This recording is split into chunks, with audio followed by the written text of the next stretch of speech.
about to go downtown. Downtown, hey! Downtown. You about to go downtown. Good morning, good afternoon, good night, and welcome to another week's episode of Downtown Podcast. Don't waste no time with negativity. Now, today we have one of our other unapologetic queens in the building today, Andrea Jackson. Now, what I can offer to let you all know about Andrea is that she is a trauma coach. She is a mother. I know you don't really but that's something important to me. You're a mother, you are a speaker, you are a podcast host, but most importantly, you are a woman creating your own story. And that is something that we definitely advocate for here at Downtown. So welcome, Andrea. Thank you, Kay Blair, for having me. I do feel so honored that you're having me on your show. I don't really go on people's shows, so this is like the second show I've been on, and I'm so honored to really be on your show. It's a great thing that you're doing, and I love your voice, and I love what you stand for. Thank you so much. And you guys should have streamed if you haven't by now. I did my first ever interview. So I'm Andrea's second, but she was my first. And I did my first ever interview with Andrea. So you guys make sure to check that out, Our Mirrors Reflections, and be inspired. I myself listened to it and cried. My best friend that never cries, she called me bawling. A lot of people have let me know that it's not sad tears, it's happy tears though. So thank you for creating that space for me, Queen. Truly appreciate it. Thank you so much for having me in your home and lending me your ears. I think it's so mandatory for us to use our voice for the greater good, and that's what you're doing. So it's such a pleasure to be here today. Thank you. Now, a staple question that we do ask here at Downtown, don't waste no time with negativity, is one of them at least, is we go through negative things. Negative things happen all the time. But Andrea, I'd like to know from you, it doesn't have to be a recent situation, but a negative situation that you've gone through.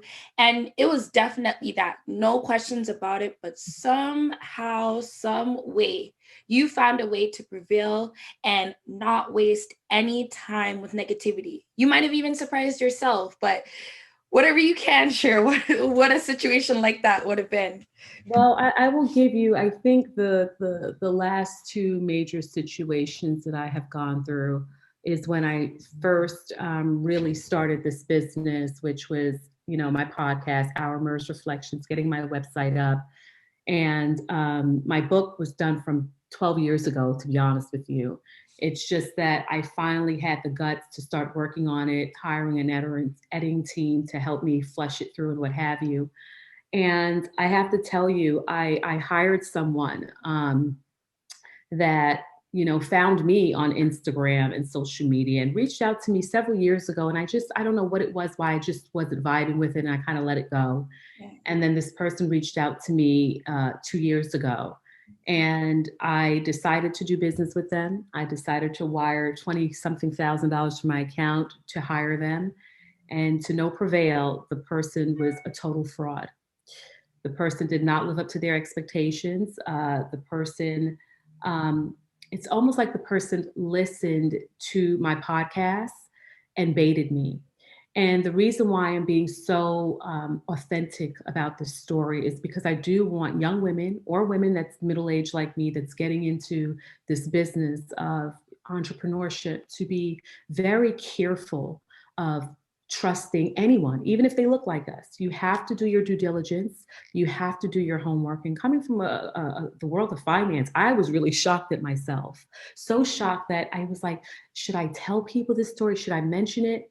I went and got my lawyer involved, which he was very upset with me because I used him for everything. And he was like, why did you just not, have me really look through this contract with you? And I said, because I just trusted her. I trusted her. And he said, Andrea, in finance, it's not about trust, right? It's about the facts and doing your due diligence and your background check and what have you. And I sat down with my lawyer and I said, what would you do? He said, God is going to bless you 40 times over with this money. It's not a big deal. And it's not even worth it because she's in Canada. And you got to hire a lawyer in Canada. You have to go through this process. And I just said to myself, I had went on social media and I mentioned her name and I told women to beware. and I don't regret it. And I would still do it today. We have to be careful on, we're targets, period, as Black women. We're targets. We're targets from the entire world, and we're even targets with our own community. And so we have to be aware, and you have to know, did Andrea really want to waste her energy? I really wanted to really choke her out. And I'm going to be very clear and honest with you. I've been locked up twice. I'm not saying that I'm proud of it, but what I'm saying, there's a side of me that if you take advantage of me, you really can get it. And it took me a long time to get to where I am today and have the lawyers get involved and just say, you know what, I'm going to walk away. So I walked away. I took my, the loss of the $24,000 and said, you know what, you have children. She has 2 sons. You are a mother. You claim to be a businesswoman, but you're a thief. Yeah. And the universe will deal with you. Yeah. That was the best decision, Kay, I could have done, was to release it. No one wants to feel like they got. You know what I mean? No one wants to feel like they're taken advantage of. But it's something to say when you can see yourself growing and elevated, like, nah, you're trying to steal my thunder. You're just trying to take my focus off of why I'm really here. And why I'm really here is because women out there really do need my service. And I'm not going to allow this to cloud what I'm doing. So I released it. You said something so important that I definitely want to highlight. And we'll say that's definitely the solution, where the best decision you made was to release it. It wasn't to badmouth her. It wasn't to harbor that in your feelings. You left it to the universe and you said, you released it. So many times, I'm still learning that and learned that in the past, where so many times the best decision I probably could have made was to release it. Not for them, but for me. Yep. Because you become to feel so much lighter. And I don't, not that, I can really speak on the situation, but I don't blame you for even the prior things that you have done, because when you are firm in being correct and coming forth with a pure spirit, when you are that kind of person and you say, no, this person has done wrong, no one else has an issue with that, because they know that is not of your character to put people on blast, I guess, in a sense like that. So kudos to you. And I hope someone hears this situation and know that the best decision sometimes is to just release it. Sometimes you just have to release it, Kay. And I want to thank my daughter, because my daughter watched this entire thing play out. And she said, Mom, take the lesson and move forward. Another thing that I've learned and that had happened in this business that really, I'm going to be honest with you, Kay, I was throwing in the towel in 2020. I was going to give up on all of this because I just felt so violated. I was, writing these newsletters, doing these podcasts, finding out one of a close friend who I thought was a close friend was revamping my letters, sending them out to her clients as they were her own. And I said to myself, I'm not used to this world. I'm coming from a world of finance where people's word is their bond. They put their money where their mouth is. I didn't see this type of behavior. And so to leave that security and come into a space where I'm seeing this type of behavior with my own people did something to me in 2020. I was ready to throw in the towel. It was my daughter that says, this is business. This is what you're going to see. And you're going to really know when you're doing something right, Mom, when people are stealing from you. That's when you know you're onto something. Yeah. And I honestly, Kay, I never saw it that way. And it took a 24-year-old to tell me that. And that's why I'm so honored. And I look at you young women and I say, oh my God, I wish I had that when I was your age. I'm just now coming into my own and having the confidence and saying, it doesn't matter what you think. This is who I am. Accept me or not, yes. And also being accountable. I'm not going to sit here and say, woe is me, but I'm going to say I wasn't accountable. I didn't do my due diligence. I didn't follow my energy, because when my energy was shifting me and saying, this person is not right, there's something about them that's off. The way they handle other people, I ignored that. So I have to be accountable for allowing that and accepting that energy and those types of people into my life. That was my choice. So that's my accountability. That's what I've taken out of it. Whew, accountability at times, it's definitely, it's a love-hate relationship because it's a part of like knowing to do the right thing, Yes. but as well as like that humanistic, that flesh part where you're just like, oh. So, shout out to your daughter as well, because it's definitely happened to me in this field as well. And I'm like, I'm talking about inspiration and motivation. Like, how could you take from me? How could you steal the format for my shows? How can you Yes. implement things that you've never done that, and because maybe I have smaller numbers, they feel like no one else will know or see, or I'm not brave enough to speak up. But I did what you spoke on today. I chose to just release it. And sometimes, like, I feel like with your daughter, just to piggyback on what she's explaining, Mhm. I feel like sometimes people see such a light in us that Mhm. we are super guilty of not seeing it in ourselves. And that's why sometimes they will say to us, just let it go, because they can see the blessings or things that are just going to start coming your way, Andrea, where Yeah. it's just like, it doesn't even, this is just chump change compared to what's coming for you. So let them have it, Right. So, whew, I don't know how you did it, but I'm very happy that you did not waste any time with negativity. And Yeah. thank you for sharing that situation. Now, when it comes to being a trauma coach, Mhm. as my audience knows, I graduated for being a social worker. So these are terms that are not foreign to me.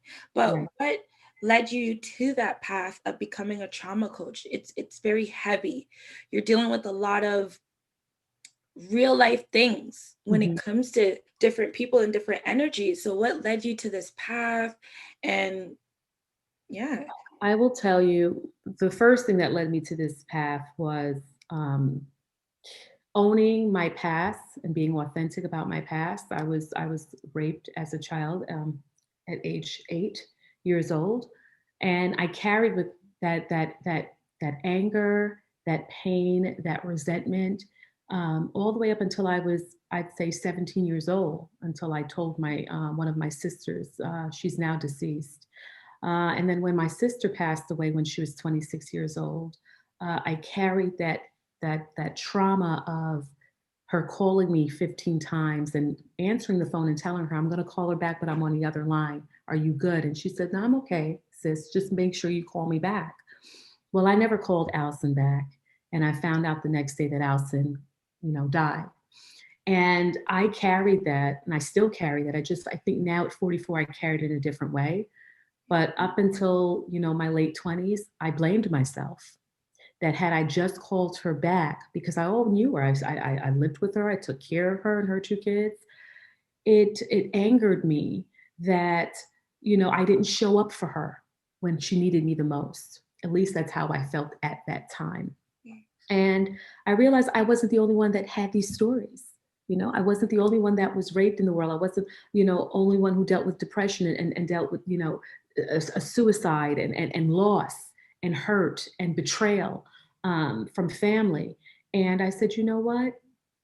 What was it that I needed the most at that time when these things were happening to me? And I said, I needed a support system where I could be authentic, even if people did not want to accept the truth. I wanted to build a platform where families, when these things happen within families and loss and betrayal and what have you, do we just sweep it under the rug? Because do we not realize we're doing more damage to the person that was violated by not acknowledging it? Exactly. And those were the two major things that said to me, um, Andrea, you were meant to do something with this. And I have a lot of female friends that would say, call me for advice all the time, hours and hours on the phone. And I would see them use it. And I would see the change happen in their life.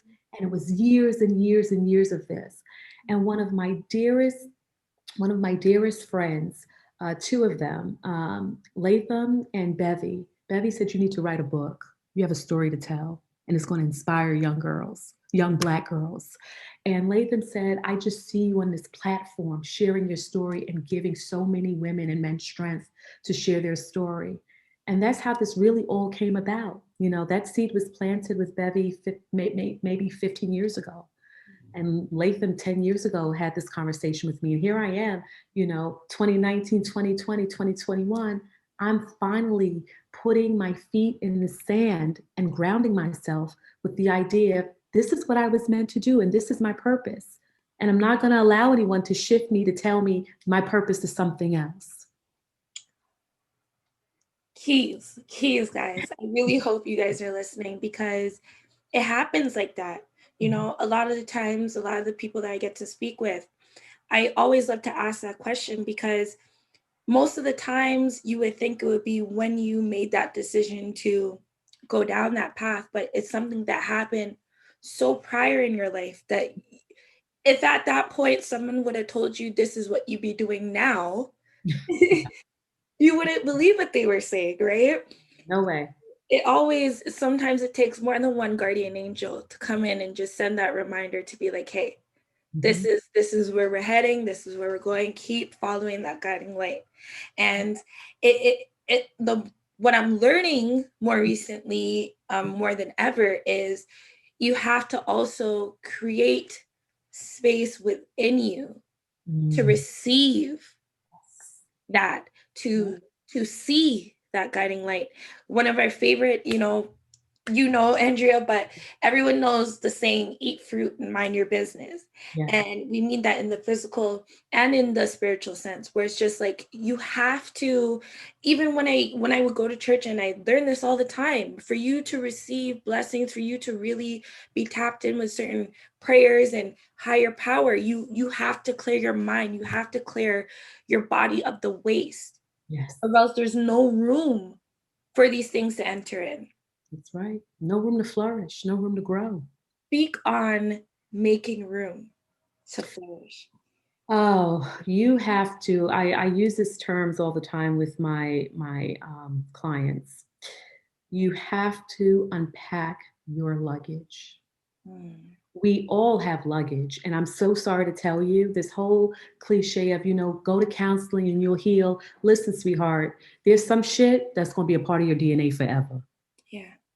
No matter what you do, it won't release in the way of you ever forgetting it. All it's going to do, and what I'm here to show you, is you can learn to cope. Okay? It's coping. Because to tell you that I forgot what happened to me at 8 years old from the ages of 8 to 10, I would be lying to you. Because there could be a movie that I see, a book that I read, a song that I hear, a scent that I smell that can trigger and bring me right back as if I was still there. And what my coping mechanisms that I have learned and I've taught myself through coaching, through therapy, through reading, through writing, is this. It's not happening anymore. That's where you come in with the control and using the tools that you were taught. Yeah, that did happen. And look at me today. I beat that. I have overcome that. It's a distant memory. Doesn't mean it still doesn't hurt. It just means you have learned to cope with it. So the idea of telling people you'll just forget, it's not real. It's not true. And you're selling people a story for them to fail because they're going to come in with this idea like it's just going to all go away. And it's not. It's a part of your DNA. It's a part of who you are today. It made you the woman or the man you are. You're a survivor. You're a thriver. You have dealt with some of the toughest adversities. How could you not look at the mirror and say, damn, I did that. I'm still here. Because there's many people, as we know, are not here today because they could not deal with it. No one showed them or took the time to give them the coping mechanisms to use, the tools to use. That's the part.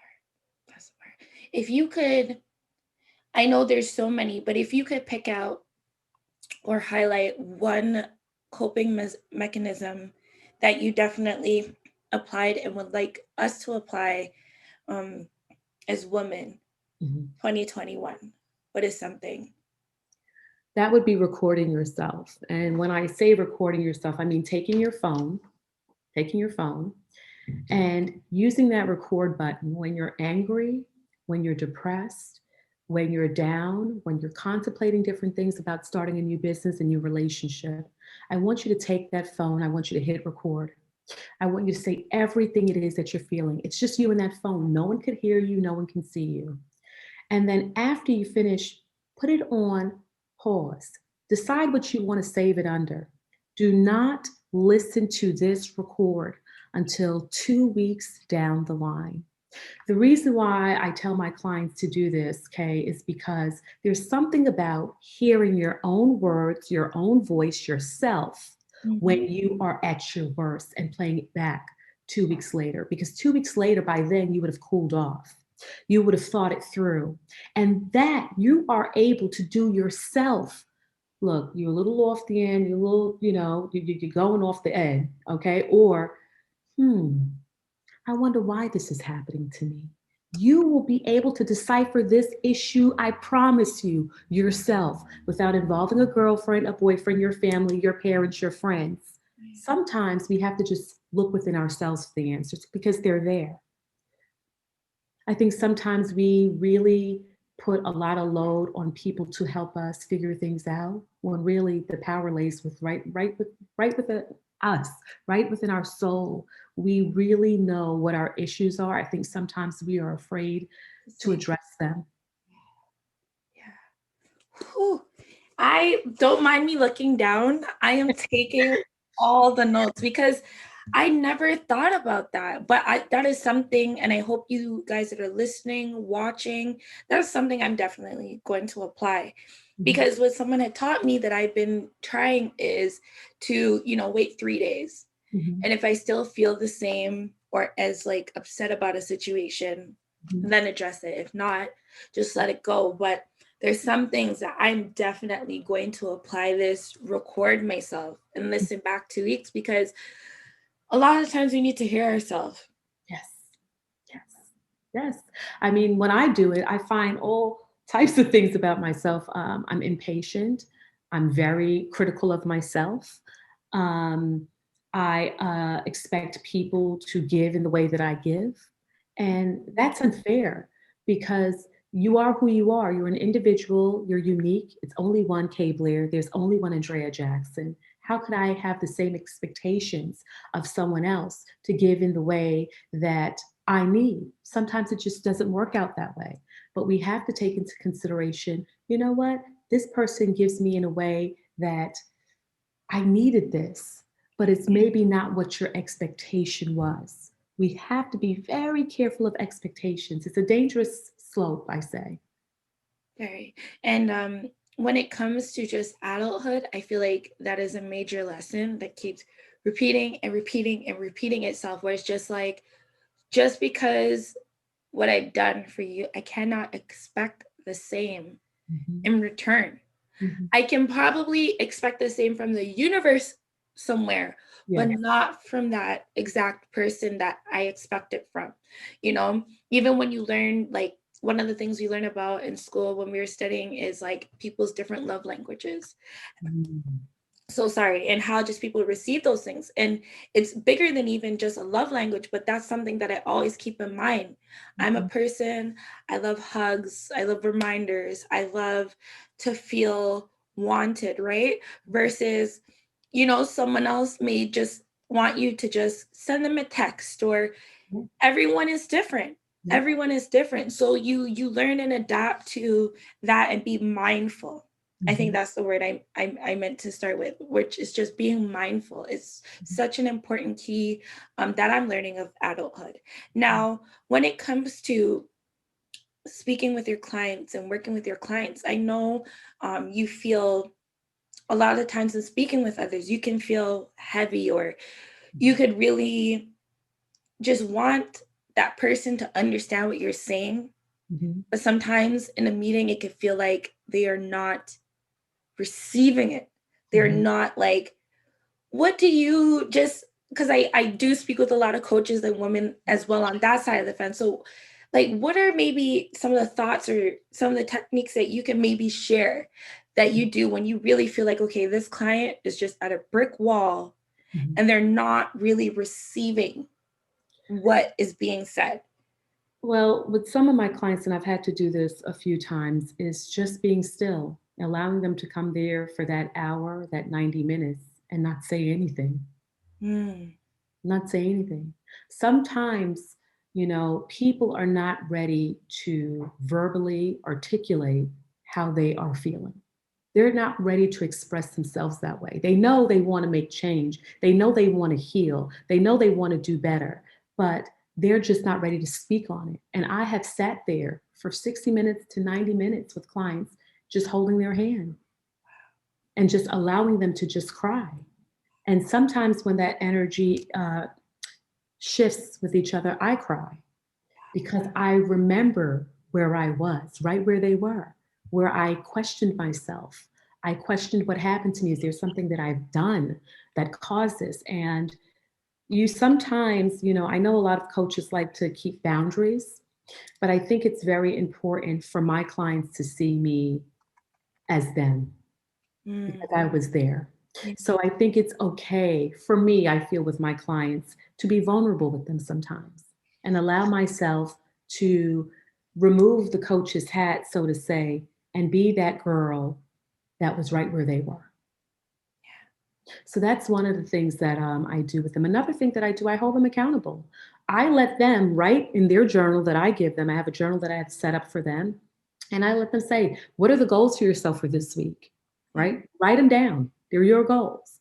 And then when they come back the following week, I want them to be honest with me. What goals did you complete this week? This is what you had set for yourself 7 days ago.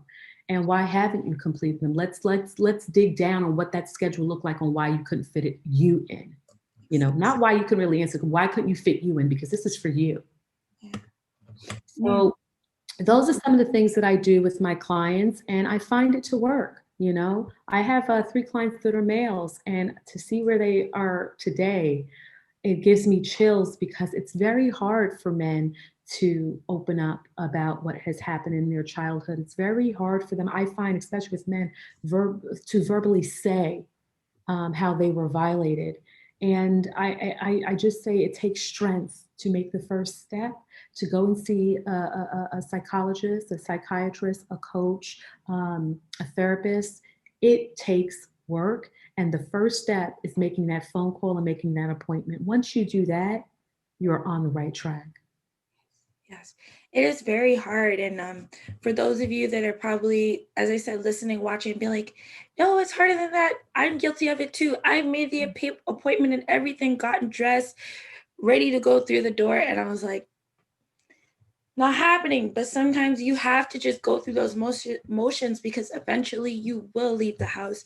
You will put the key in that ignition or push the start. You will do those things, and you can always find help to meet you where you're at.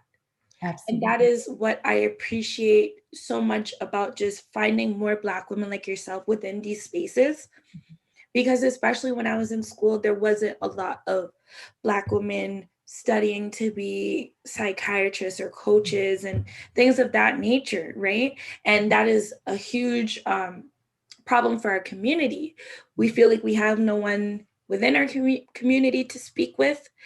And outside of our community, we would love to speak with others, but we feel like they cannot relate or understand maybe some of the things culturally that we would try to explain. So that is the beautiful thing about therapy and about life coaching, where it's just like, you can always find someone to meet you where you are at. Absolutely. Absolutely. That's exactly what it is. I find people are afraid to be vulnerable. And the reason why people are afraid to be vulnerable is because they have trust issues, right? And when you have trust issues, it's very hard to say, I'm going to pour my life out because I'm afraid of being betrayed, And that's what I realized with a lot of my clients. We've all been betrayed at some point in our lives, whether it's friendships, whether it's marriages, whether it's our parents. We all know what that looks like. I think we cannot continue, if we want to feed our mental health in a positive way. We have to learn to release the things that we were taught that we know are unhealthy, things that we have learned that we know we need to unlearn. And we really have to hold ourselves accountable as adults. And I got to tell you, some adults grew up with no accountability. None. And that's one of the things we have to work on. How do you become accountable of your life? Not what people have done to you that we know for sure are violations and wrong, but how can you now be accountable for the life that you have today? Exactly. One of the other things that I just love about the work that you're doing, Andrea, is that, you know, I I gone through so many of your episodes. I gone through so many, but in a great way, you know, because there's something about your voice that connects for me. Oh, And that's why I'm saying for everyone, you will find people to meet you where you're at. Sometimes, you know, you'll be surprised by the things that can just happen when you least expect it. Right. And when it comes to your podcast, like some of the topics, when I start listening, I'm like, yes, like as if someone else can hear me, because it's so refreshing that you don't hold back, whether it's the church, whether it's relationships, whether it's divorce, whether it's being incarcerated, like you don't hold back on these topics. And that vulnerability that we speak on, that accountability, and letting people know, hey, you see me here today, but I have gone through this. We're going to speak on it. And that is how you get the ball rolling. What I know you've kind of spoken on it, but just to ask, I guess, in a sense again, but what are some of the things that just helped you to be that confident to just tackle some of these, like, keep it under the rug topics that you definitely go there in your show? And you do also have to let me know who is the intro to your podcast, because I love, like, by the time the poem starts, I'm already like, so it's my daughter's poem. My daughter wrote that poem. She was accepting the Martin Luther King Drum Major Award from Kobe College. And that was the poem that she wrote as her acceptance speech. She wrote it. She's a writer. I had my daughter at 19 years old. And oh my God, grew up in Queens, Southside Jamaica, Queens. And then when my parents got, divorced and separated, we moved to Left Rock City. I had a baby at 19 and everyone had wrote me off. She's gonna have a bunch of babies. She ain't gonna be shit. Her kid ain't gonna be nothing. Her daughter ain't gonna be anything. Well, guess what? I made a promise to my daughter when I found out I was pregnant that I was going to give her the best education I could. It's something that my husband and I, no matter how we bumped heads and other things in our relationship, one thing we agreed on was how we was going to raise our children and the education we was going to give our children. He's never faltered in that way, ever. He's always been a great dad, a hands-on father, always. And I will say this to you young mothers out there: just because you have a baby does not mean your life is over. It means you got to take a different road, and it's not going to be like your road, like your AKA friends and your Delta friends. And it's not going to be like that because you made a decision to be a parent. And because you made a decision at such a young age to be a parent, it's your responsibility to pour into your kids. It's your responsibility to give your children what you did not have. I'm not saying they shouldn't work for it. What I'm saying is, if you grew up in an environment like I did, which was poor, you grew up in an environment which I had a dad that could not read. My dad died at 79 and could not read, okay? I grew up with a mother who was a cleaning lady at the Trump Towers and then went back to college to become a nurse, okay, in her 40s, okay? While that was going on, my sister had then died suddenly. So I will say this: there's something to say when I have a mother that showed me what hard work looks like. And that no matter what age you are, if you want to finish school, you can. Yeah.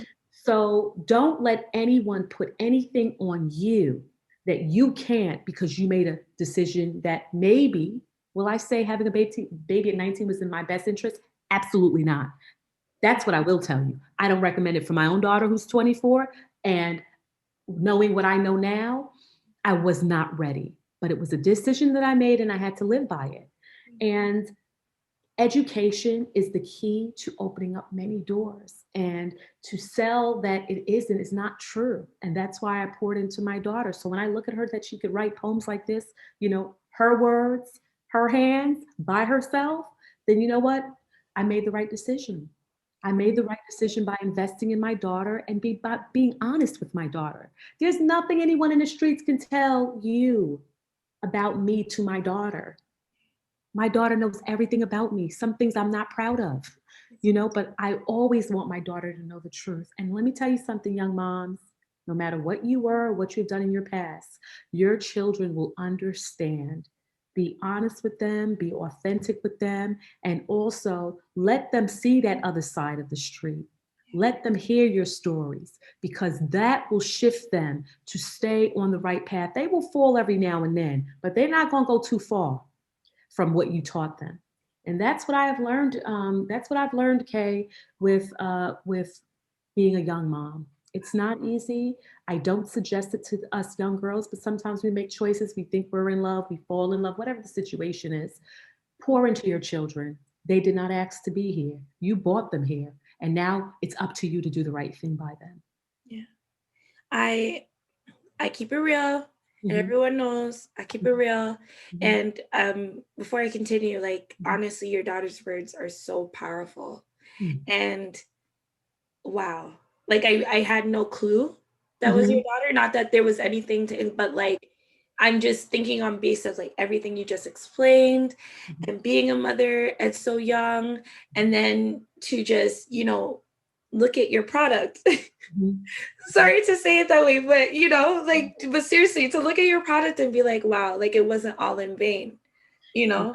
Wasn't all in vain, Kane, but I can't, Kay, I can't take all the credit because It's the village. it takes a village, but she made some choices for herself, what she wanted and what she did not want. And I am so grateful. And I feel like she came into her own in her own time. She listened to her parents, yes, but she also listened to herself and she put in the work. My daughter's dyslexic, and has been since she was 6 years old. And she speaks Italian and Mandarin and has been to Africa and lived in Italy. And she's been all over the world.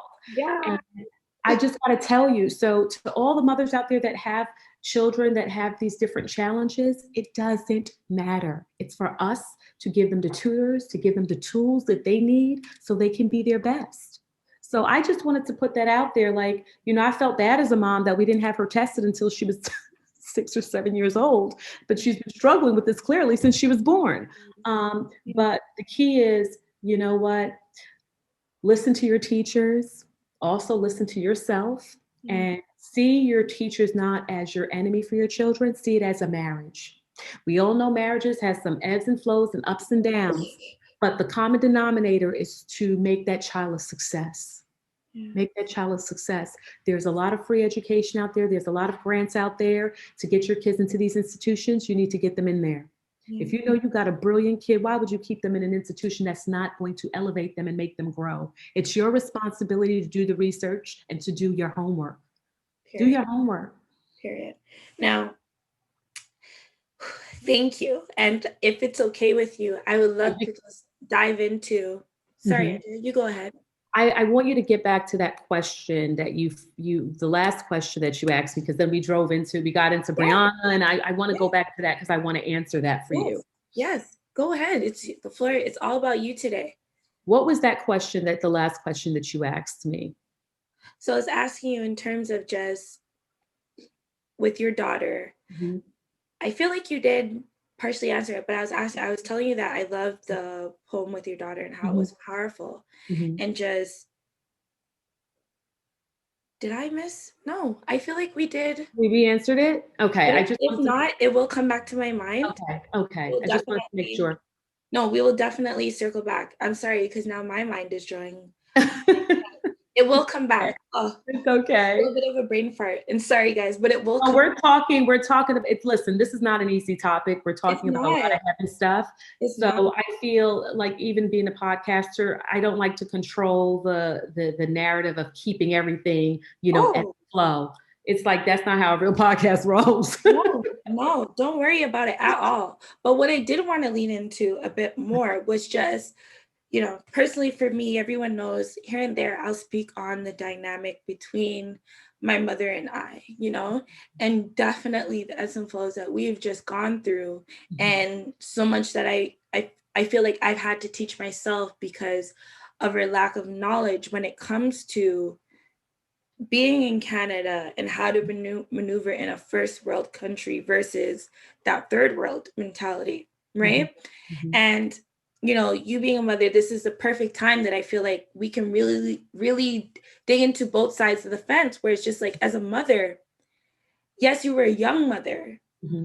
but if there's some advice that you could give to you kind of hinted on it, but just some other mothers, that knowing that just because your child maybe sometimes doesn't do exactly print for print, word for word what you instruct them to do, it doesn't always mean that that is something bad. So I guess in a sense I'm asking, if how do you know when to let go and let God when it comes to your relationship with your children?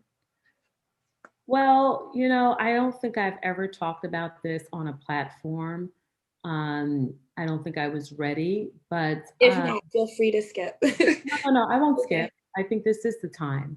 My daughter's a queer woman, and it's something that I grew up as a child being told it's wrong.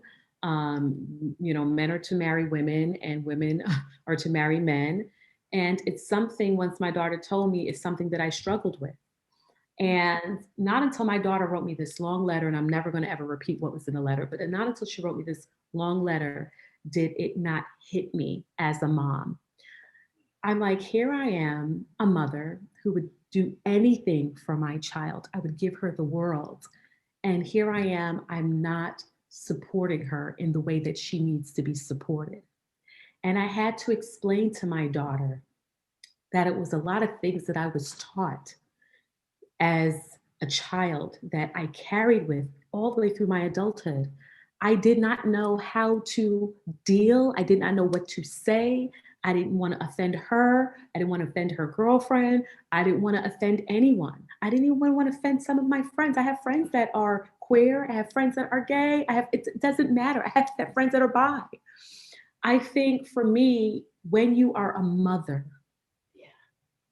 you have an idea of what you want your daughter and your son to be. So people can say whatever they want to say. I'm being very honest and very candid. It was very hard for me to swallow because I only have two children. I have a daughter and I have a son.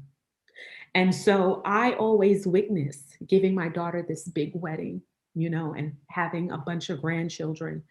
And not that she can't be a mother, she can. I just feel like our parents sometimes could damage us in a way, and then we could damage our children because of things that we were taught. Whew. Sometimes I think religion really can break up families if you are not careful and you don't have a sense of self. So I would say be mindful of putting pressure on your children. Be mindful of taking some shit you had no business learning and being taught and putting that on our kids like it's fact and like it's true, because it's not. And so I am learning to unlearn some stuff that I was taught that is not right. Because when I look at my daughter and I look at her girlfriend, they're just two people who love each other. That's it. My daughter had a boyfriend before. She's dated men before, but I had a hard time dealing with, I like both because I myself could not understand it. But it doesn't make that person wrong. And so it's something that I struggled with. It's something that we struggled with together. But I got to say, we got on the other side, and it feels good that I could have been authentic to my daughter. And it feels good that she actually accepted me for who I was and was patient with me and taught me, like, you were taught some things, Mom, that's just flat out untrue. And so that was one of the things that I struggled with. And this is the first time, honestly, that I'm ever really talking about it on any form of platform outside of in the privacy of my home. Thank you. Ah, Thank you. Because hearing everything you said, I'm trying to like fight the tears, but it's like hearing everything you said means so much to me.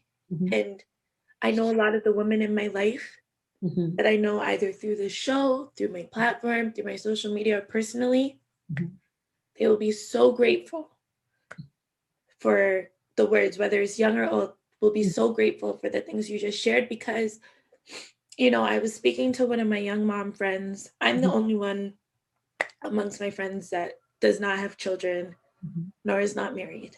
And yes, guys, I am alive and I am okay with that. And you will continue to be. I thrive. I eat every day, shower daily. It's all great, right? But we were speaking on it, and we were speaking on her son attempting to take his life, and he's under the age of 11. Wow. And, we were speaking on just how important it is as a parent to realize that your child is not the enemy.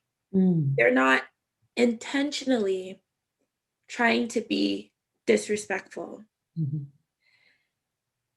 Even the aspect we speak on, which I'm sure you can relate to, is being a young mother. You've probably made a lot of mistakes. Yes. I know some of the things out here, you're kind of beating yourself up about not knowing, your daughter was dyslexic earlier, which you shouldn't, because those aren't things those are foreign to our community. We don't know about that, right? So when we spoke about that, and sorry, I'm getting to where she was, I'm just soaking it all in. But she also spoke on being aware that as a child, we see these things that our parent does incorrectly. And as a young child, we give our parents so many chances, seeing their trials and errors, and we love them the same. Because all a child is really looking at the end of the day is love from their parent. So saying that to say, you as a young mother, you probably made so many mistakes, and unlike the relationships, sometimes how we treat them in our adulthood, your daughter does not, your children, they did not write you off. They did not say, you know what, I'm done with you. You don't know what you're doing. I ain't got time. Right? And some parents maybe listen to this and be like, I provide the food. No. Like, listen beyond that and hear what we are speaking on. It's a two-way street. It's a two-way relationship. And that young child that is looking at you as the adult struggling. I remember the times, when my mom would work for an agency with, before she started working at the nursing home, she'd deal with like an agency that would place her either at the group home or various places that people needed assisted living. And she couldn't even afford 2 meals at Burger King. Wow. She could only afford 1 meal. I never shared the story, but it's very important for people to hear these conversations on both sides, She could only afford 1 meal at Burger King. And me as a selfish child, not understanding what was happening in my life, yes, I was young. Now I can look back at it and say, wow, she'd be eating out my fries. I'm like, Mom, can you buy your own food? Why are you eating my food? Like, I'm wow. saying, like, you know what I'm saying? And now you get it. In life, I get it. And I respect and I love her despite our ebbs and flows. Yes. So much for those moments that have made me so humble, because I remember and I know the sacrifices that mothers make. Yes, it was $5 for the meal, but she was also looking at it as that's bus fare to get us home, to where all of the things, but she didn't want me to feel excluded, that all these children get Happy Meals and things like that, and I cannot experience that. Right. So there are things as a child we must learn to forgive, and we forgive you as our parents for, and vice versa. There's things that I feel like a lot of the times parents do a lot of the forgiving, which we're very grateful for. Right. But it's important for that to be understood on both sides. Yeah, you're right. Wow. And for your daughter, I know I'm going through it kind of slowly. I'm sorry, but it's just take your time. I'm not in a rush. This is a needed podcast. So it has to, I want it to continue to flow the way it's flowing, because there's a lot of people listening right now that needed to hear this. Moms, dads, young girls, young boys, grown women. There's something in this podcast today for everyone that's listening. Yeah. And it's so powerful that you were able to build such a foundation with your family, that even as simple as your daughter feeling comfortable enough to write you a letter, to say, this is how I feel.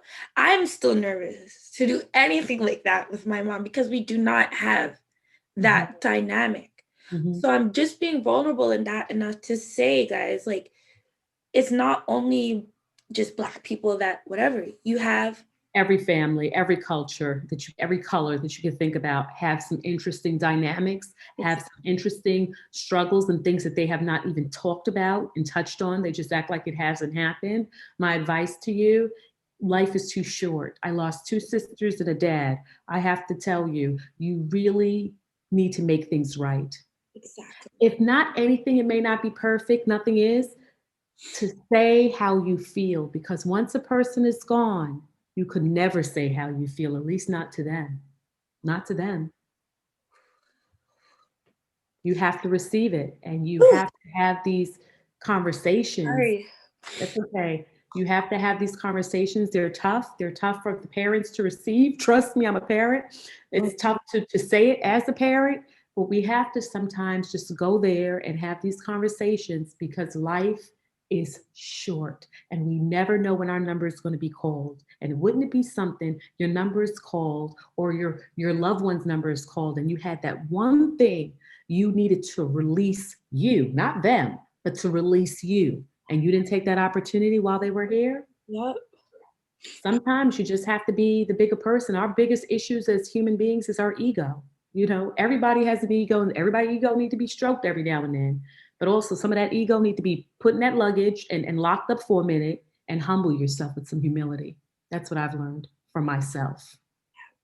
Now, a couple of weeks ago, we spoke privately, but I felt like I want to bring just this snippet of our conversation public because it was so powerful when we were speaking. And we were speaking on keeping our power and helping us. It stuck with me then and it's with me today. So I'm going to help to refresh your mind a bit just in case, you know, but we were speaking on just being Black women and maneuvering in this space and, you know, speaking on negative situations, but allowing us to know that keeping our power or acknowledging our power in a healthy way as Black women, but helping us for the time being. And just because you may have been scorned by one Black woman or another Black, it doesn't mean all are that way. And with everything happening in the world, with us having our first Black woman vice president-elect going into office officially soon, and all of these things, where it's just like, I've always felt powerful as a Black woman, but more than ever now, we have this power. How do we use it to help ourselves, help each other, and not see each other as the enemy? The first thing that you have to do is love yourself. You see, women that hurt each other is because they don't love themselves. You know, putting on makeup, putting on extensions, putting on nice clothes, nice jewelry, whatever, that's a facade. It's a facade. It's what we do to make ourselves feel like and look the best. But not until we take off all that makeup and all that stuff and really look at yourself in the mirror, because some people, they may look at themselves in the mirror, but they don't really see themselves for who they really are. And not until you see yourself for who you really are and you are accountable, fully accountable for your actions. Not, I did this because you did. No. Accountable for who you are. Because no matter what somebody does to you, your reaction is everything. Your reaction shows who you are, right? So not until you love yourself couldn't you possibly love on me and love on my other sisters. Not until you view yourself as true greatness and authenticity, you're not going to view other Black women that way. Ooh. So the first step that you need to do is look in that mirror and see yourself for who you are. And what you don't like, fix it. Work on changing it. We're a work in progress every day. But your whole inner being can't be a work in progress. Yes. Because if it is, then you need to really stay by yourself, keep that energy to yourself and work it out. Because it shows not by what you say, It shows in here on how you look at people and how you treat people. Yeah. Always tell people, don't have the green eye monster. That means your eyes is green with envy, always wanting what somebody else have, always upper somebody else. Somebody say they have this, I have it too. You know, you're wanting to have something, even if it's not truly what you want, but just to be healthy.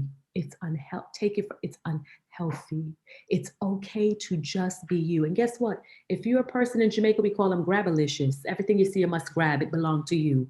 If that is who you are, then when the universe comes around and gives you exactly that, you shouldn't be mad because that's who you are, right?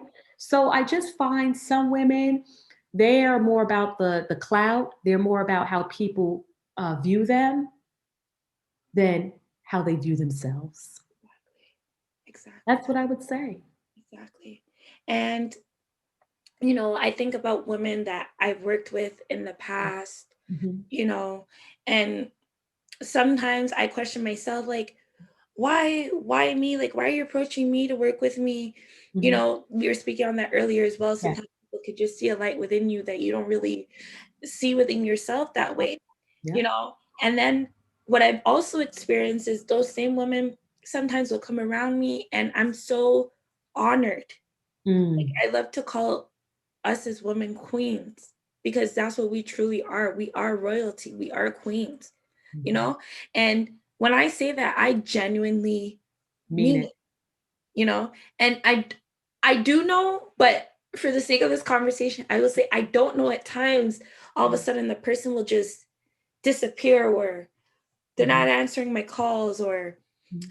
they're not following the schedule maybe that of something that we had pre-planned to work on together to give to people. And it's just kind of like I used to beat up myself and say, what did I do wrong? What did I No. do wrong? But it's that same green-eyed monster you're speaking on. And Mm-hmm. sometimes when people approach you, Mm-hmm. their intentions are not pure. For all Nope. I know, they could be like, well, I have 80K people Mm-hmm. and K only has 1,500. I know I'm better than her. So I want to do this live with her. I'm gonna apply it to real life. I want to do this live with her. And I want to talk about this, but in reality, it's just because I was too nervous to go by myself. Mm-hmm. But I'm just gonna, and she's not gonna be that great because she's 1,500 and I'm 80K. And then God just has such a sense of humor Mm-hmm. where the people start, sorry, Andrea, this is just how I talk, but the people start fucking with me more. And they're Mm-hmm. like, the 80K person is now confused and they're discombobulated because they're like, it wasn't supposed to be like that. I'm Right. the more poppin' person. But like you say, the more you look at someone, Mm-hmm. like the more I look at you, Andrea, Mm-hmm. is the more your skin glows to me. You're beautiful. I see your beautiful mole more. Oh. Like you glow to me. Where there's some women, Mm-hmm. when Mm-hmm. I look at them, Mm-hmm. when I speak with them, and the more I speak with them, they smell funky. Mm-hmm. They don't look right. They're not pure. I'm noticing things that are just not sitting with me right. And Mm-hmm. I will blame myself at times Yes. and be like, but I just wanted this and I wanted that and I don't know what I did wrong and why don't I have more girls as friends and all these things. I'm hoping for you guys watching and listening something relate because I can only speak on things I've actually, gone through where it's just like that green-eyed monster, that grabalicious nature is not going to cut it. It's not going to No. work. If you feel that way, then you should not be working with other people, especially other women. When I say I genuinely want to see us as queens win, Yeah. I mean that. I'm not coming on social media. Some people don't even know I drive Mm-hmm. because I'm just mindful of the fact that there's some people that maybe don't want the best for me. Yes. They they don't want to see me win. Yeah. So it's not, don't feel like what you're seeing on social media, that's the full picture. It's not. I'm not trying to keep up with any Joneses That's right. whatsoever. But sometimes just the simple things shout outs to Adriel Smiley, a young journalist man I just did an Mhm. interview with, and we were speaking on his career of journalism.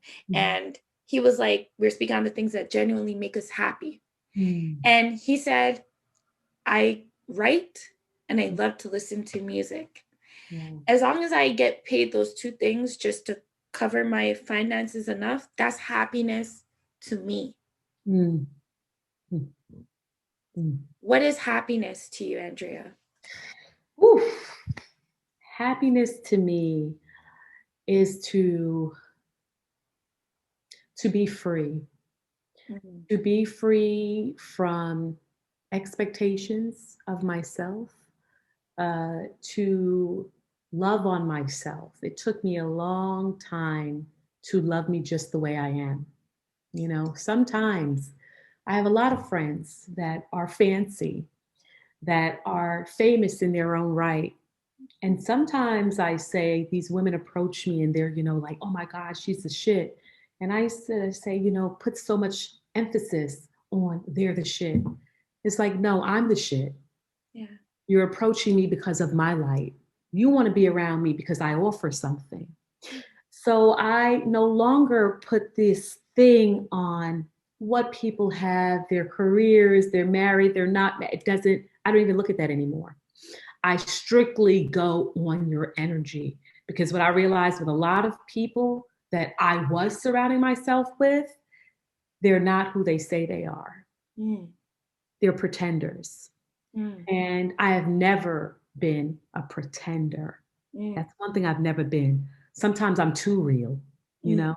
What I am is too damn hard on myself. That's what I am. Yeah. I have learned to stop beating myself down. You got to do better. You got to work harder. I've just learned I woke up today. I'm not thinking anything crazy in my mind. I'm loving all my kids. That's all I need. If anything else happens more than that, it's a damn bonus. Yeah.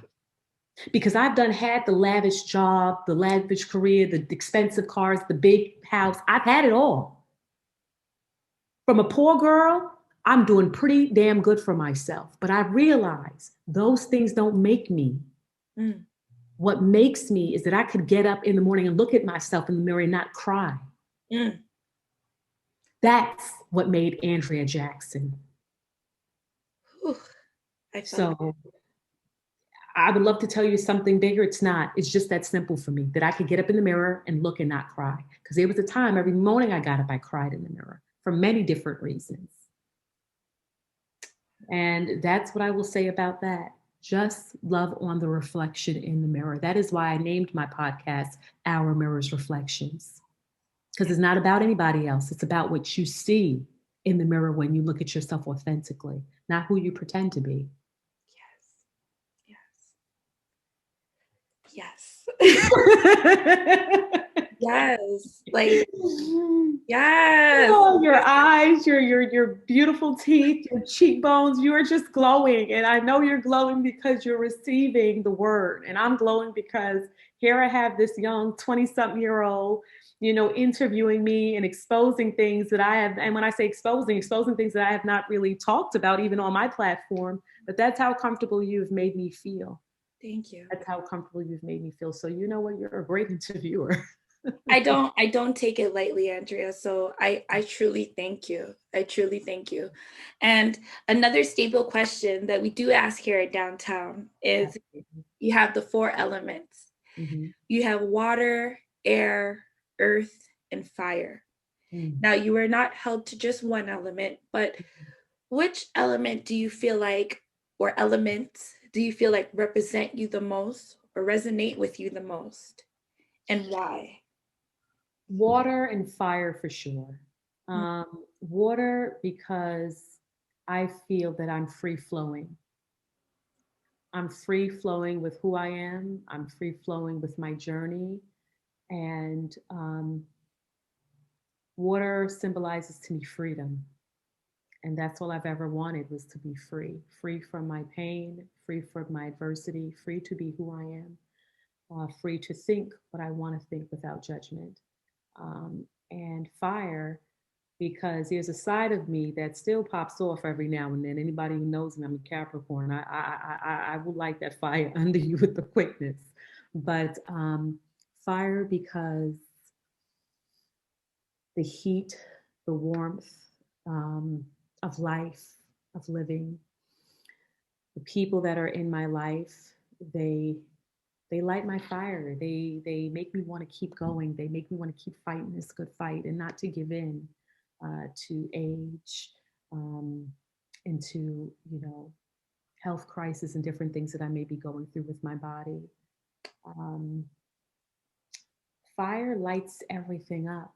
If you ever saw a fire in the forest, a car on fire, everything is lit. And I think I use that as my strength, that one day I'm going to reach the plateau that I want. And it's not in things. It is, I want to be the face of that young girl that came from the hood, that young girl that came from Queens, that young girl that was locked up, that young girl that went through so much adversity. She rose to the occasion, and she shared her story, and she inspired other young women, other teen moms, that they too themselves can do it and will do it. So those are my choices, water and fire. I love that. You already know, but just for the sake of the audience, like water, one of my girls, she always says water is the most powerful because water is the only thing outside of God that can create land. And that sticks with me all the time. She says when she does her affirmations in the morning, she runs the water because it's that power. You could give that gush, of water and be very powerful when you need to. And you can just go with the flow and just nourish everything in the way it should be. Something else that someone said to me with water that really resonated, that young man, Adriel, again, because he said, in a sense, when you think about it, water holds everything in place. You look at our earth, how it's constructed. And when I think about it, because I get kind of nerdy and deeper, but, I was like, that is so true. Water holds us in place. When you think about what majority of what our body is made out of, water.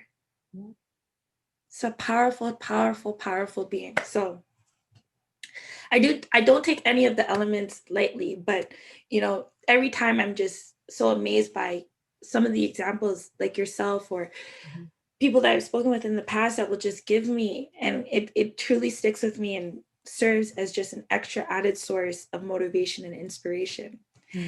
Now, Andrea, there is a series of some random questions that I do like to ask everyone. The random questions lighten up the mood a bit because the conversations that we have are truly heavy. Yes. And this is my unorthodox way of also checking in on your mental health. Now, if you're uncomfortable with any of the questions, as I said earlier, it is a safe space. You can feel more than free to just tell me I answered that one. Now, I do love to laugh. I am a bit of a silly person, so bear with me. We are about to go there. Should I start here with you, or should we go right for the most random of the randomest? Okay, let's go with the randomness. I'm down. Okay, now we'll start with the would you rather. Okay. Now, would you rather chop off both of your thumbs or a baby's foot? Both of my thumbs.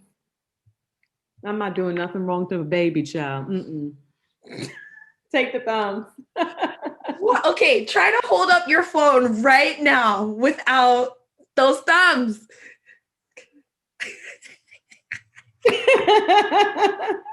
I don't know, I guess. Why do you choose to say that baby's foot? I need to know. Just because baby's foot, I just remember having my own kids. I love playing and smelling their foot and kissing their feet. I would never want to do that to a baby. Well, let me tell you, in the history of downtown, Uh-huh. 98% of my guests say, chop off that baby's foot. No, I'm not doing it. I'll take my thumb. Take my A two lot of thumbs. people ask me, do I know the baby? Do I? All the things. So you are literally one of two. One of two. Please sacrifice. Shout outs to you, Cass. That said, I will sacrifice my thumbs and save that baby's foot. Yeah, I will. Cass said she's just gonna go buy some bionic thumbs and make it work. Go get a thumb implant or something. I don't know. I chop off the baby's foot. I won't even Not fret. the baby's foot. I won't even fret for you. But I'm similar to what a lot of people said, where it's just like that baby's so young. I'm gonna be up. I'm gonna make sure their life is just very like smooth. They don't know life with one foot, you know. So Girl, that was a good one. I was not expecting that at all. I told you I'm random. Okay. Oh my God, that was random. Please don't be mad at me. But I'm you know, not. I ask everyone this question, and I'm like, just because I have Andrea today doesn't mean I don't get to ask you this question. No. I don't want you to come for me. So No, I ain't gonna come for you, sister. now another question we have is Mhm. you would either get $500 million one time, Mhm. like once, a Mhm. deposit of $500 million, or you would be known for curing you would have cured world hunger and Mhm. everyone knows you've done it. Which would you rather? Cure world hunger, Why do you choose that? because that would be my legacy. And every time you hear my name, that's what you would remember that I did.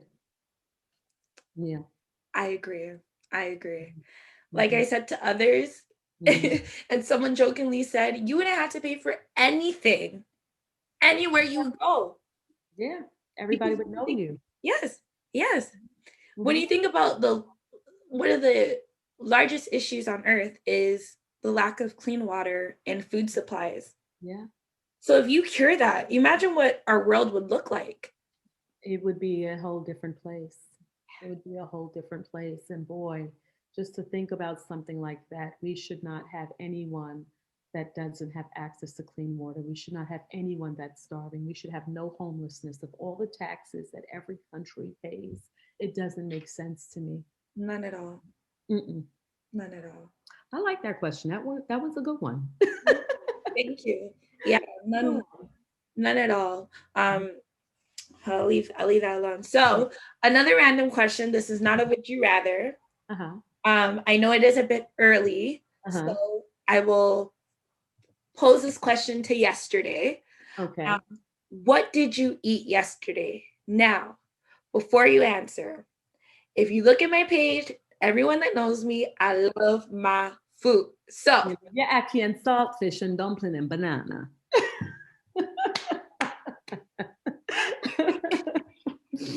yummy, yummy. You are yachty for real. Yes. I was gonna make that for breakfast today, so I'm walking in. I'm walking in line. I'm walking in line. So you had the ackee. Okay, now was this food? And for those of you who don't know what food is, it's usually the boiled banana and things of what Andrea was describing, or was it like fry up? No, boiled. Boiled. Okay. Because I do love the description. I like you to Boiled think banana, boiled dumplings, Mm. and ackee and saltfish with some chocho on the side. Man, I haven't had some chocho in a minute. Chocho hit. Sweet potato is my favorite. Jamaican sweet potato. Yes, Irish potato. Yes. So sweet potato, you mean with the pink Jamaican skin? sweet potato. That's why I differentiate. Potato, yeah, Because ours is kind of like reddish, Yep. where the other one I guess is more of a yellow. Brown. Yeah, like yeah. So I prefer Jamaican sweet potato. Okay.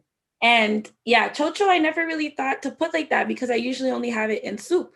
Chocho, you could steam it on the side and have it. Or you Yummy. could just have chocho and saltfish and no ackee. Yes. And Very some ripe red tomatoes, ripe tomatoes, and yeah. So was there anything else on the menu? Did you wash it down with a very yummy drink? Or is that all you ate Oh, yesterday? I had paneer champagne last night. Yummy, yummy, I love my yummy. champagne, and I was never a champagne drink. I'm actually a tequila drink. I love my tequila. I'm a big Yeah. yes. I love to have mimosas. I Mhm. usually say that for like the weekend.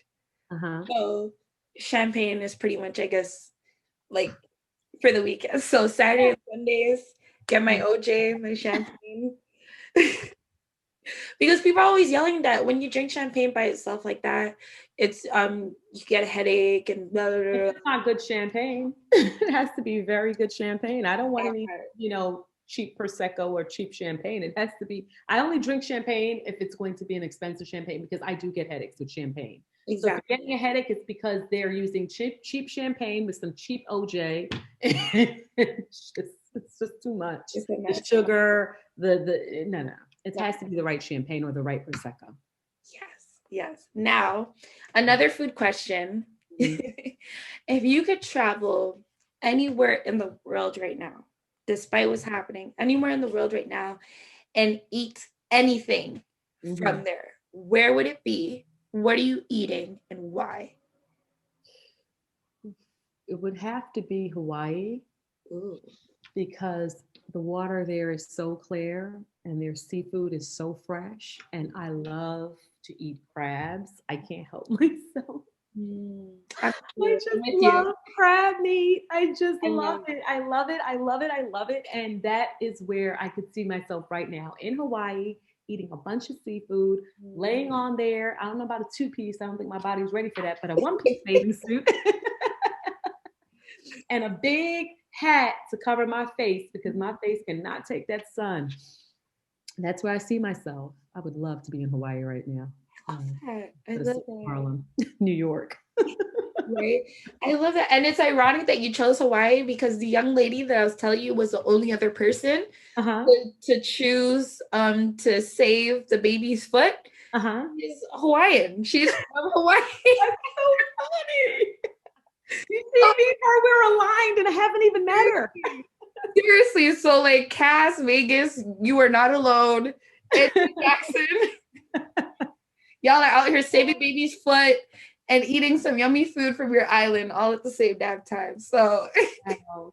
That is fun. I like that you do this. It lightens up the mood and thank you. oh, this was awesome. And also it's just like my unprofessional way of just checking in on your mental health, making sure we're eating, making sure we're acknowledging ourselves in some shape or form, especially with right now, Ontario, we're back on not even lockdown, state of emergency. So it's Wow. really like, it's really depressing for a lot of people. So Yeah. I don't know, because of COVID, I haven't been able to be in person conducting interviews with the beautiful people like yourself. So being through this screen, that is my way. I don't know what's going on past the screen in your world. So that is my way of just being eye to eye and being like, did you eat today? Are you good? So Thank you've you. passed the test. I'm comfortable. Thanks for checking in with me, Kay. No problem. Love that you did that. No problem. It puts you in a great spirit. We're laughing, we're joking. Perfect segment. I love that. I love Thank that. you. Now, when it comes to I'm going to separate the two. And Yeah. I know it's a mouthful, so if you want me to repeat, I can anywhere along the line. So, when it comes to our mirrors reflections Mm-hmm. and Andrea Jackson, Mm-hmm. what do you want people to know? Mm-hmm. What do you want people to remember? Mm-hmm. And what do you want people to learn? I want people to know Andrea Jackson is the woman, the mother, the individual that has beat adversities in her life and that is using that as a platform to encourage other women and men that they too themselves can beat adversity and get to the other side. As far as our Emerge Reflections, it's really just a platform for me to do a podcast, to interview guests, to talk about things that I've gone through. How did I get over that hump? How did I move forward? And I want people, when they come there, I want them to be open. I want them to take that time for them to even be transparent with themselves in a safe space, and take notes. And please feel free to always DM me, reach out to me. It's so important that I hear your thoughts. Drop a line, make a comment and say, hey, this really touched me, or I want you to talk more about this. It matters to me because I'm not really doing Hour Mirrors reflections for myself. I've healed from majority of my adversities. I'm doing it for other people so that they know it's okay for them to show who they really are and to show their journey and what they've been through. That's why I have that platform. Yes. And what do you want people to remember? Did we answer? Yes, I want people to remember about me is she's real. She's real. That's what I want people to remember. She's real. She took a chance to expose a part of her life that most people don't do, for the greater good. And that line hits so heavy because, like we were speaking a couple of weeks ago, where I was just like, there's a lot of Black women that I wish I knew existed before, like, we had Oprah, but there weren't a lot of like Black women that I could like really say, okay, this is a Black woman doing this in this space, and this is a Black woman doing this in this space. So your bar, because you've been dropping a lot of bars. Rappers, they drop their 16s, they drop 16 bars. You gave about like 52 bars today, Andrea, okay? And seriously, and it's real. Andrea Jackson is real. Like, young women, older women, we need to know we are real. It's a double entendre. I know I keep saying it because I'm hoping that the listeners will get what I'm trying to say. It's possible. It's no longer impossible. It's possible. It's real. We have a Black female vice president. It's real. Real. They say, Black girl magic. Without us, there would be no world today. And That's if real. you lead with that alone, then you know your power.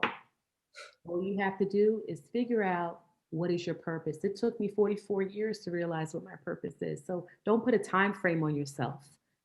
Figure out what that purpose is and don't let anyone deny you of that. You go for it.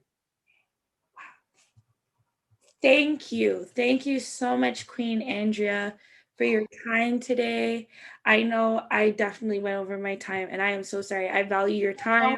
Hey, I am honored to be on Downtown. I am so Downtown World. What you are doing, the platform that you have set for women and men like me to be on. Thank you, Kay. It is necessary. You have a purpose. Stay in that purpose. Don't divert to anywhere that you don't belong. You own this platform. Continue to grow, and do not be afraid to ask for assistance. I think that is something that Black women, we always struggle with. We allow people to take and take and take, and we give and give and give. We cannot be afraid to ask. There's nothing wrong with asking. All we can do is take the connects we have and share and see if we can make things possible for each other. Because if we don't do it for each other, who's going to do it for us? Who will? Who will? You said it perfectly. Guys, I truly hope you pause, rewind. Listen, I got my whole list of notes. Like, I got so many keys today because, as I tell everyone selfishly, yes, I hope that it serves as an inspiration and motivation to us all, but including myself. I am no person to be telling anyone this or that about their life, but we can build together and we can work together and we can not waste any time with negativity together and we can eat fruit and mind our damn business, okay? That part. So Without holding Andrea any further, thank you so much for being a part of this episode. You are truly valued, queen. Downtown, don't waste no time with negativity. Andrea Jackson, she gave you the keys. Where can everyone find you? Contact you if you choose. I don't like to put that on people, but where can people reach out to you? They can find me at AndreaPJackson.com, and you can also find me at Instagram, AndreaPJackson_. You can find me on Twitter with the same name, AndreaPJackson_. And if you want to get in contact with me for my services, you can DM me on Instagram. And you can also follow me at an email, info@AndreaPJackson.com. Thank you. Thank you, Kat. Thank you so much for having me. This was amazing. Amazing. I feel so full. I received so much fruit. So I'm truly appreciative. And I cannot wait for everyone's feedback. You guys just to share with us how you feel. So that is it for this week. And thank you for tuning in. Make sure you like, subscribe, share, and be inspired.